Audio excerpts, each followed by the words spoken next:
Dans une précédente vidéo, je t'ai parlé des étapes et des avantages d'un visa visiteur pour le Canada. Cette vidéo vient à la suite des commentaires, des questions que celle-là a suscitées.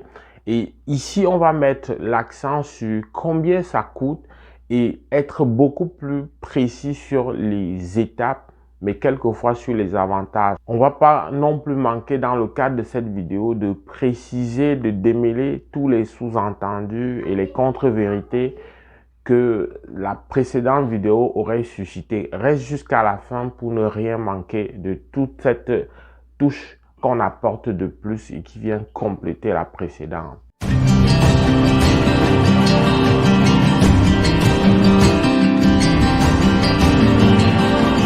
Bonjour, bienvenue sur Afrique Éducation. Ici, nous parlons d'immigration et d'éducation. Nous accompagnons les parents et les jeunes africains. Si tu es nouveau sur la chaîne, abonne-toi et active la cloche de notification pour rester informé de nos prochaines parutions. Alors, la grande question de cette vidéo, c'est combien ça coûte pour venir visiter le Canada?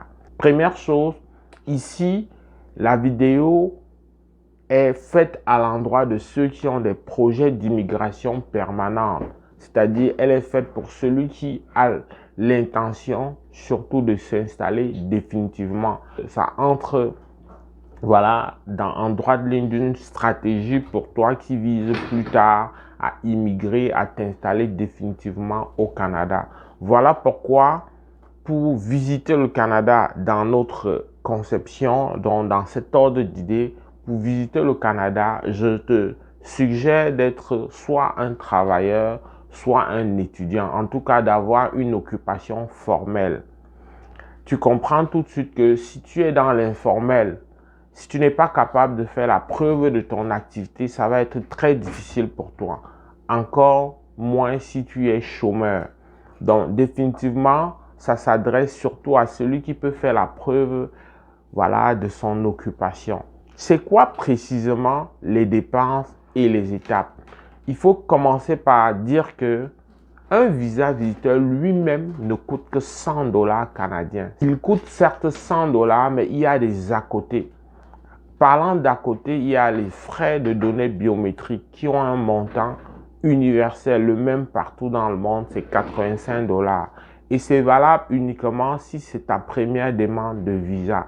Si tu as déjà fait une demande de visa, quelle que soit la nature, et que tu as éventuellement déjà passé de la biométrie, tu n'as plus besoin de renouveler ça parce que c'est valable pour 10 ans.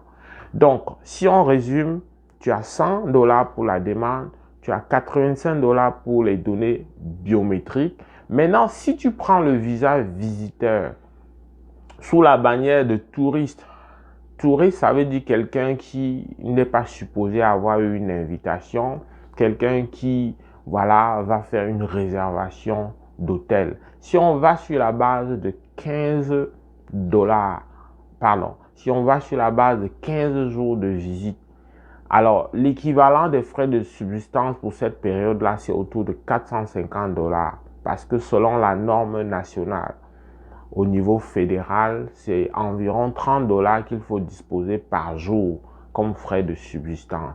Donc, ajouté aux 185, on est proche de 650 $ environ. Alors, si à côté de ça, tu ajoutes maintenant ton billet d'avion, si tu, dépendamment de là où tu te trouves, si tu te trouves en Europe, un billet d'avion moyen, c'est autour de 1000 $. Il faut toujours garder à l'esprit que le billet peut varier selon la saison. Est-ce que c'est la haute saison, c'est la saison touristique? Est-ce que c'est une saison voilà, basse? Mais c'est 1000 $ environ canadiens, aller et retour, et 1500 à 1800 $ selon la compagnie pour celui qui est en Afrique. Étant donné qu'en Afrique, en général, c'est 2 vols qui te permettent de rallier alors le Canada. Donc, si à ce qu'on a déjà comme frais, on ajoute le billet d'avion, ben on est soit pour celui qui est installé à un vol, c'est-à-dire en Europe par exemple, il est donc autour déjà de 1650 $, alors que celui qui va de l'Afrique avec 1500 $, ben il va être vraiment autour on va dire de 2000 $ par là, 2150 $. Dans tous les cas, pour toi qui es en Afrique, tu comprends que lorsqu'on ramène ça aux francs CFA, tu es autour de 900 000 francs ou de 950 000. Alors que celui qui est en Europe est légèrement moins que ça, autour de 800 000. En tout cas, on voit bien que pour celui qui est en Europe, il a besoin de moins de 1300 € pour son projet, voilà, de visite pour une durée de 15 jours. Il faut noter que 15 jours, c'est ce que tu demandes. Ça ne fonctionne pas comme les visas européens. Quand tu demandes 15 jours, c'est en général 12 mois que tu obtiens et même 48 mois, 60 mois dans certains cas. Ça va vraiment dépendre de plusieurs paramètres. Par exemple, les plus âgés, ceux qui sont autour de 50 ans et plus, ont généralement 48 mois ou 60 mois. Mais sinon, en règle générale, c'est 12 mois. Donc, même si tu as demandé pour 15 jours, tu auras quand même une autorisation, voilà, d'aller et venir sur une période de 12 mois en tout.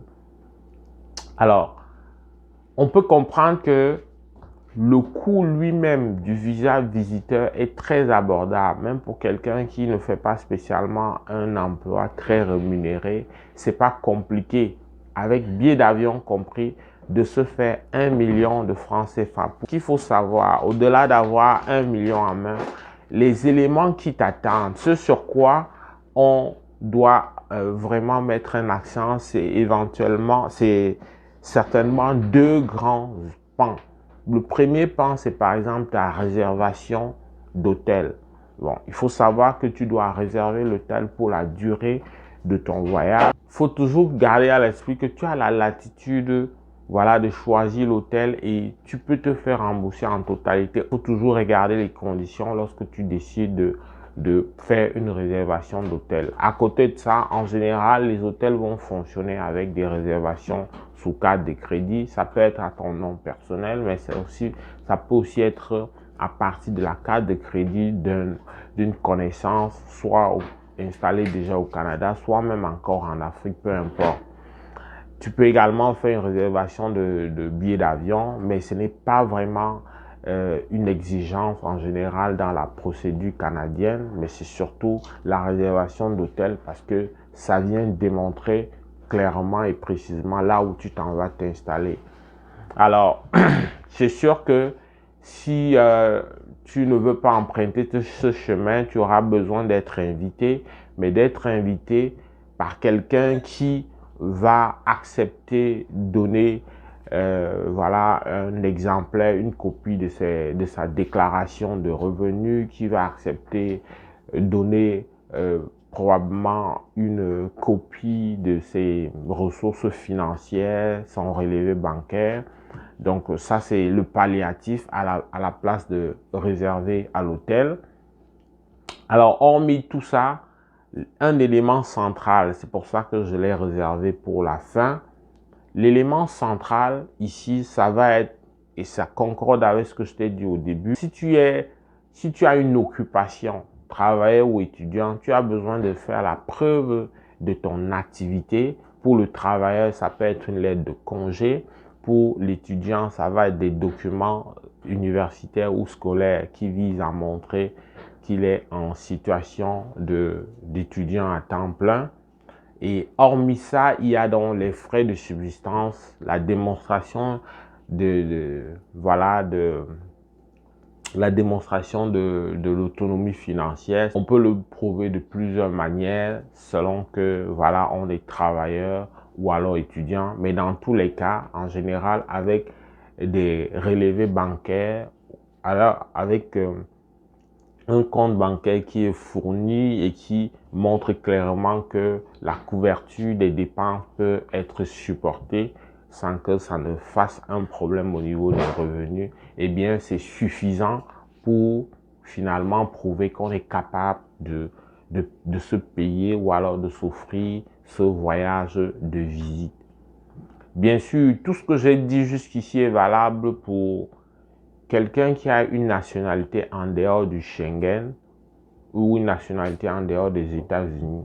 Parce qu'il faut dire que ceux qui ont un passeport américain ou un passeport Schengen n'ont pas besoin de faire une demande de visa. Ils ont juste besoin de faire une attestation de visa électronique qui est une formalité qui vise juste à, voilà, à laisser des traces de ce ils vont entrer ou qu'ils sont entrés sur le territoire canadien, parce qu'il y a une entente entre ces pays où on n'a pas besoin d'un visa formel, d'une demande de visa. Donc, tout ce que j'ai dit concernant les frais de visa, les réservations, celui qui a un passeport Schengen n'a pas besoin de tous ces détails-là.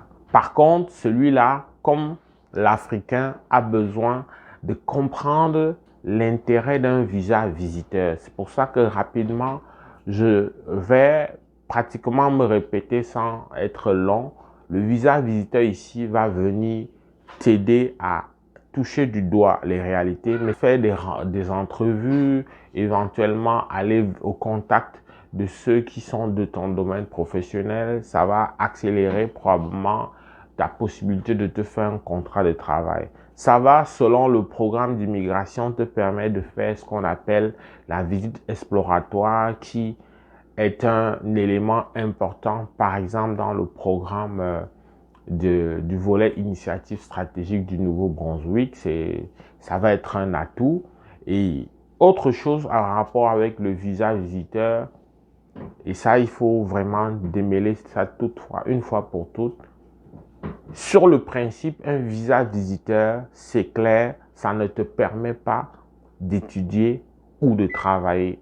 Pour étudier ou travailler au Canada, ça te prend un permis de travail, ça te prend un permis d'études pour étudier.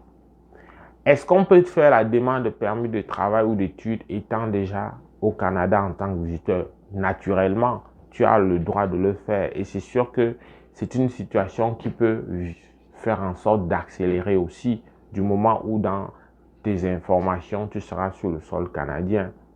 Mais il faut savoir que c'est deux choses différentes, même si exceptionnellement à cause de la conjoncture sanitaire, des conditions récentes liées, voilà, à la pénurie de main-d'œuvre accentuée par la pandémie, il y a eu des exceptions, mais ces exceptions sont restées circonscrites à des secteurs bien précis. Et en tout cas, de manière formelle et sur le principe, on n'a pas droit à un emploi, on n'a pas droit en tout cas à un permis de travail, sauf si tu fais la démarche et la demande. Pareil pour le permis d'études. Donc, il faut que ce soit clair. Le visa visiteur va surtout, comme on a dit, entrer dans une stratégie qui va te permettre soit de passer des entrevues et de montrer définitivement ton sérieux, le fait que tu tiennes à décrocher un emploi, mais ça va te permettre pour d'autres programmes à travers un plan de visite exploratoire, voilà, de venir te positionner et faire en sorte, voilà, par cette façon de se démarquer, d'être sélectionné. J'espère que la vidéo t'a aidé. J'espère que tu as compris exactement qu'avec 1 million de francs CFA au pire, tu es capable d'avoir un visa visiteur pour le Canada, mais surtout que la procédure en réalité n'est pas longue. Je t'ai donné les détails sur les délais lors de la précédente vidéo. Je t'invite à aller la regarder pour ne pas me répéter ici. Je t'ai parlé des délais là-bas, je t'ai parlé des différentes paperasses, mais ici, je voulais davantage montrer qu'au niveau du coût, ça peut être entre 800 000 et à tout casser 1 million en prévoyant peut-être que tu as un argent de poche.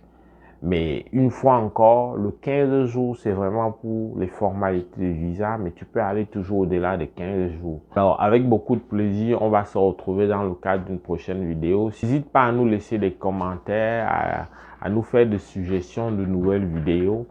Sur ce, on se retrouve avec beaucoup de plaisir dans le cadre d'une prochaine vidéo. Porte-toi bien. Boula!